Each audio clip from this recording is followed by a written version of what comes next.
About a year ago, a couple of weeks after the first Nintendo Direct for Super Smash Bros. Ultimate and the words "Everyone is here" bombastically took over our computer screens, I did a video where I drafted up 50 nitpicks about the game, even though I only had a couple of hours of press release footage to go off of. It was mainly for fun, since only a handful of the nitpicks could come close to qualifying as actual complaints. I took a lot of liberties to even get the number up to 50 to begin with, and most of the nitpicks were no doubt either going to get fixed for the final release, or I wouldn't care by then anyway. Seriously, I talked about how characters fly into the background at a different angle. Star KO animation is different. The character's body is facing the screen while tumbling away, instead of being at a sideways view. I preferred the sideways view. That came out of my mouth. You want to talk about stretching? I just might be the most flexible human being of all time. So yeah, I spent the first minute of the video saying all that, and then some of you chose to ignore me, and then repeat what I said back to me. What the hell else is new around here? Either way, now that the game's actually been out for over half a year, and I can actually play it with my finger hands, I figure it's time for a follow-up. So here is the 50 Nitpick Extravaganza, Part 2. You don't really need to watch Part 1 since obviously most of those are outdated by now, so if you haven't seen it, don't worry about it. However, if you'd like to hear my full thoughts and actual real criticisms of Smash Ultimate, you can watch my Smash Ultimate review, which will be linked at the end of this video. Also, there's actually 40 new nitpicks here. The other 10 are returning from Part 1. So any nitpicks from Part 1 that are in this video will be labeled as such. There's probably a couple other disclaimers I should put here, but if they were ignored the first time, why start now?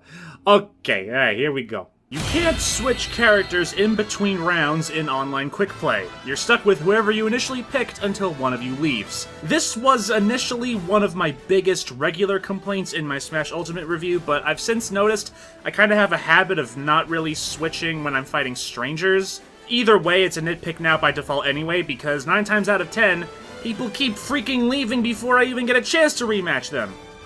Speaking of, people keep freaking leaving! This part obviously isn't the game's fault, and no one is ever under obligation to do 2 out of 3 sets, but this happens so often, even when my opponent wins! Like, losing, I get, your butt hurt, but why do you leave when you already beat me?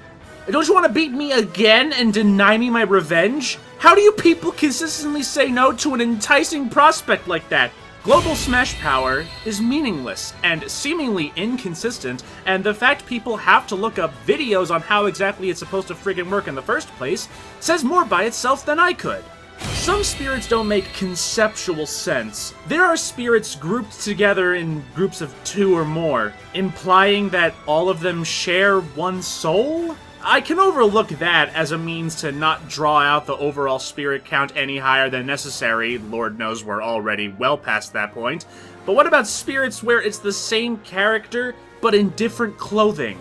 You're telling me that in the world of Nintendo, when you go out kart racing, for tennis, to get married, your original soul is swapped out for a new one? So when I go to work and change into my shitty grocery store uniform, the universe classifies me as an entirely separate entity? If someone kills me, but I can change my pants in time before I bleed out, do I get a new soul and thus instantly revived? I have to know. What I don't have to know is why there are spirits of inanimate objects. Sure, in the world of Nintendo, it's sometimes hard to tell what's supposed to be alive. Half of Mario's universe has eyes on it somewhere, but you're telling me Meta Knight's airship is alive. King K. Rool's tower is alive. Snake's cardboard box is alive. A fucking dice block is alive. When I roll for my turn in Mario Party, I'm unknowingly causing pain and despair. A brand spanking new nitpick, hot fresh out of the oven. They're calling this guy the hero. Yes, I know why they're calling him the hero. That's what they're called by default in the Dragon Quest games, and they want to have a name to unify all these guys under one, but they got canon names. Kinda. Luminary, Erdrick, Solo, 8, I'm not sure about the last one, but the hero? It's not like there aren't already characters with general descriptors as names, but this is the most general it gets. Okay, so all y'all got on my case last video when I was like, why isn't Dr. Mario an Echo Fighter? He was kinda classified with Dark Pit and Lucina in Smash 4, and all of you were like, Chris, he has one new move. Well, guess what? Chrom has a mixture of like 90 different moves, but he's classified as an Echo of Roy. Ken has a bunch of different moves and moveset properties that differ from Ryu, and the one difference that initially separated Peach and Daisy was recently patched out. So the rules for what an Echo Fighter is and isn't are inconsistent. So, yeah, one move. My ass. This didn't used to be a nitpick. I only really started to notice after Cloud, and only really started to care after Joker. But there are so many alternate recolors that are barely alternate recolors. Pac-Man's alternate colors should have been as easy as the colors of the ghosts. Nah, mate, I got better one. Do you want Pac-Man or Pac-Man with oven mitts? Do you want Blue Richter or really Blue Richter? Do you want Cloud or still Cloud? By extension, unless your whole body is covered in hair or is one color, there's not many alternate hair colors for human characters. Like, my girl Palutena rocks the green hair okay, but how about some other colors? Like, Shulk didn't have alternate hair colors in Smash 4, he does here to better match other Xenoblade characters, but he's the only one who got that kind of update. Why does Joker only get one Phantom Thief recolor? I'm still not a fan of the game's logo. I appreciate going for a simplistic look, but after the stylized logo of the last game, this is a little underwhelming. You can't turn off hazards in training mode. Despite having multiple different bosses to choose from, over half of the character's classic modes feature Master Hand and Crazy Hand as the final boss. And there isn't a proper boss rush mode. There's the final level of World of Light, but you have to traverse a mandatory 6-minute long auto-scrolling section each time. A boss battle mode similar to Brawl's would be much appreciated. The two different versions are even voiced a little differently. Prepare yourself. Prepare yourself. I still don't. No new Snake Codex. I know the officially stated reason is because Colonel Campbell's Japanese voice actor passed away, and they didn't want to recast him out of respect. I personally think holding a role like that hostage over someone's passing's a little silly, but I get it. But they couldn't have at least edited out the parts where they mentioned Brawl specifically, as if we're still in that game? Do you have any idea how excited people are that he's here in Brawl? Smash DLC characters who didn't get Palutena's guidance conversations last time have them now, but now with the exception of Piranha Plant, DLC characters this time around still won't get them. I understand getting Pit, Palutena, and Viridi's voice actors back in the booth a handful more times might throw a few wrenches in everyone's schedules, but I still don't like when the almighty, all-knowing Palutena won't be able to tell me about a bear who runs around with a bird in his backpack. Like, you can't even take an educated guess here? I mean, what you see here is what you get. All three of Snake's taunts are still just the cardboard box. The sentient cardboard box. A lot of victory themes have been sped up or cut in half for some reason. I thought this was to save space on the cart, but it overall only saves seconds at best, and we're left with awkward edits, like Yoshi's victory theme. Yoshi wins!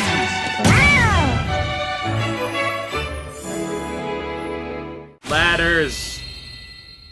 Why? One really simple thing they did with trophies that I wish they did with spirits was those brief descriptions. A brief history lesson, and the occasional witty retort, was the #1 reason to view every trophy you got. Now when you go to look at your spirits, oh, who's this wacky lad? I don't know, guess I'll just sit here and look at this PNG some more. However, there is a fan-created website that's given every spirit in the game descriptions that I highly recommend checking out. They even gave Mr. Saturn's description the same font from Earthbound, which I thought was a splendid touch. Hey, make sure you guys do the same kind of thing with Sans when Undertale inevitably makes it into the game, alright? I like the colorful dust cloud thingies when you blast someone away, but there are times, especially in battles with more than 2 people, where it can be distracting or obstructing.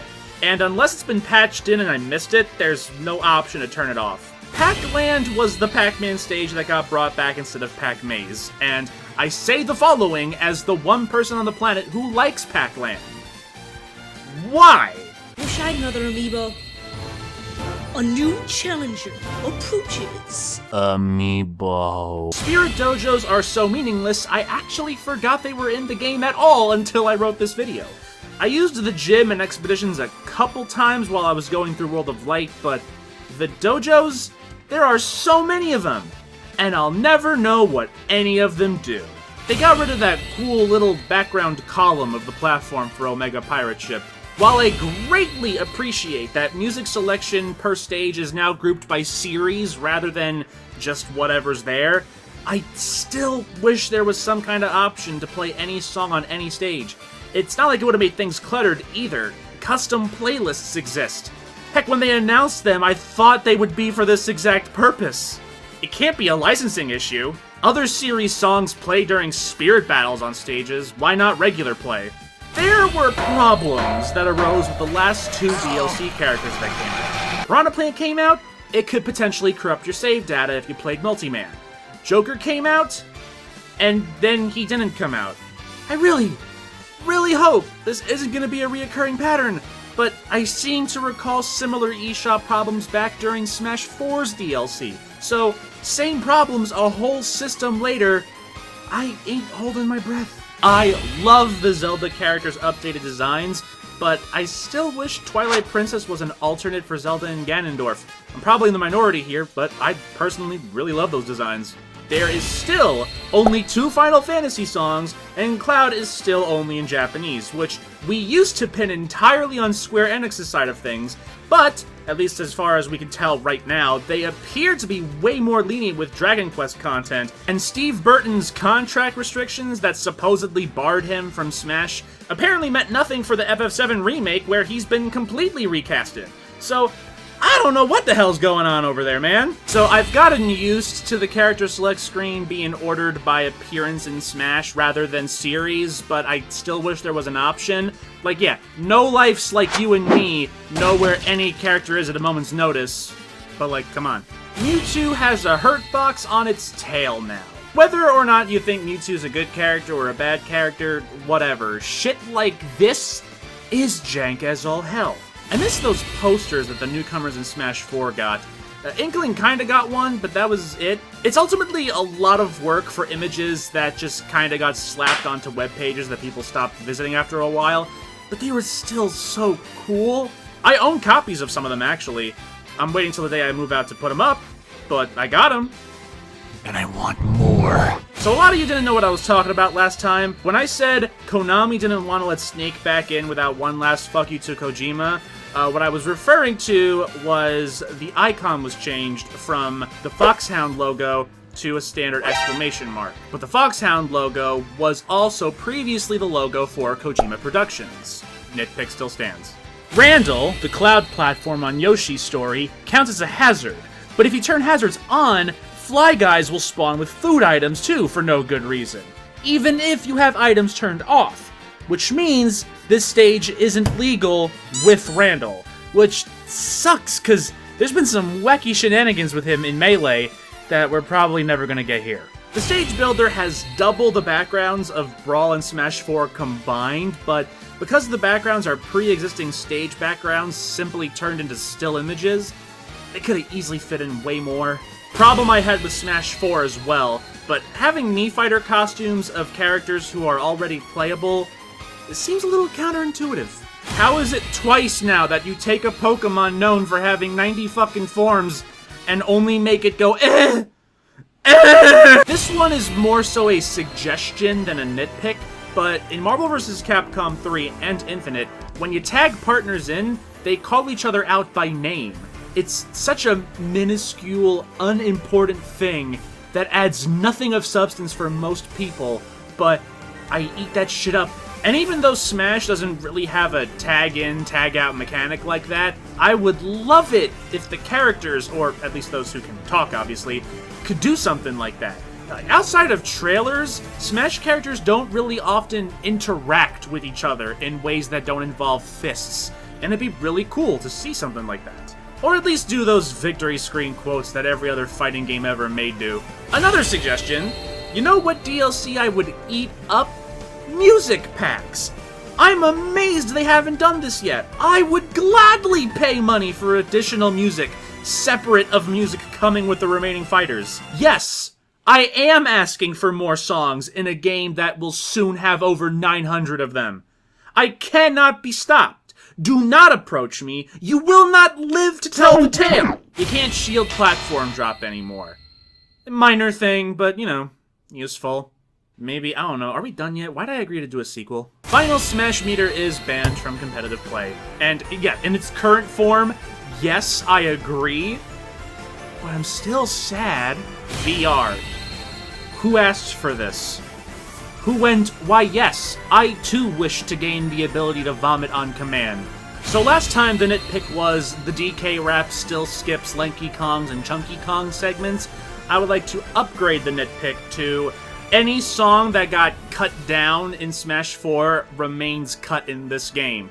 We thought the reason some songs were edited down in Smash 4 was to preserve on space. But then for Smash Ultimate they said, we figured out a way to compress the music in such a way that it would fit on the cartridge without sacrificing quality. And indeed, a lot of the new remixes are longer, but the songs that got cut in the last game were not fully restored. Which is especially weird in the case of ID Purpose. The original song got cut, but the remix is longer? Can't taunt online. I know, I thought we were done with online too. We never are. We never will be. It will never be done. This spring thing is dumb. I already won the fight. Give me the PNG, please, and thank you. When I said I wished Cloud Series logo was the meteor instead of Final Fantasy initials, everyone said, oh, but what if they want to put in more Final Fantasy characters? Okay, fine. Do that if and when that happens. You can change the logo. They've already done it with Snake. Give me the meteor. There's this weird mouth glitch thing Wolf does in one of his victory poses. And when his mouth isn't glitching, it's producing noises like this. What the hell is this taunt? This is something that I spent a decent chunk of time towards the end of my Smash Ultimate review talking about. Ultimately, this is a nitpick to me because I consider the core gameplay to be strong enough on its own, but in reality, this is more so a genuine complaint than a nitpick. It's just a nitpick for me. We really do need more modes, man. Spirits was fun while it lasted, but then you look back at the modes that the other games had, and then you look at what we got now, and it's like, okay, besides Spirits, here's Fight the Waves of AI for 2 minutes. What joy. Stage Builder's a good enough start. I'm not asking for every mode from every game to come back, but how we don't at least have Target Test or Home Run Contest yet is a mystery to me. Most of the development work is apparently going towards these characters, which is fine. Obviously, Smash Brothers is a wet dream crossover game first and foremost above all else. Completely, I agree. But sometimes we need a little more meat on the bones to chew, you know what I mean? This has been in the most popular stages section for over a month. And I would very much like that to no longer be the case.